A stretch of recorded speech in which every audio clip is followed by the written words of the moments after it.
তোমার সাথে ভূত না থাকলে তুমি একই সময়ে দুই জায়গায় কেমনে থাকতা? তুমি আমার সাথে ঘুমাইছিলা, আবার ওই একই সময়ে আব্বারে মারতে চাইছিলা, মারে মারতে চাইছিলা, আবার ভাবিরে পানি কিছু পাইছিলা কিভাবে?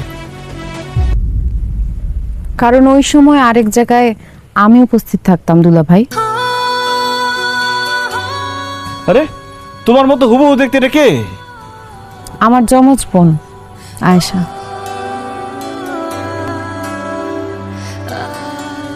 তুমি জিগাইতেছিলে না একই সময় আমি দুই জায়গায় কেমনে থাকতাম? এক জায়গায় থাকতাম আমি, আর আরেক জায়গায় অ্যাটাক দিত আমার বোন। দুলা ভাই, ফারজানা শুধু কাজলের বান্ধবী ছিল না, আমার বান্ধবীও ছিল।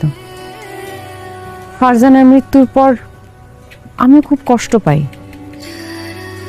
এর জন্য আমি আর কাজল মিলে সিদ্ধান্ত নিয়েছিলাম ফারজানার খুনিদেরকে খুঁজে বের করব। এর জন্য কাজল যখন ঘুমায় থাকতো তখন আমি আপনার বাবার উপর অ্যাটাক করতাম।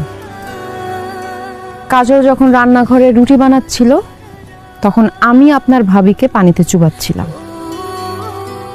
আপনি আর কাজল যখন ঘরে ঘুমাইতেছিলেন তখন আমি আপনার মায়ের মুখে গরম চা ঢেলে দিছিলাম।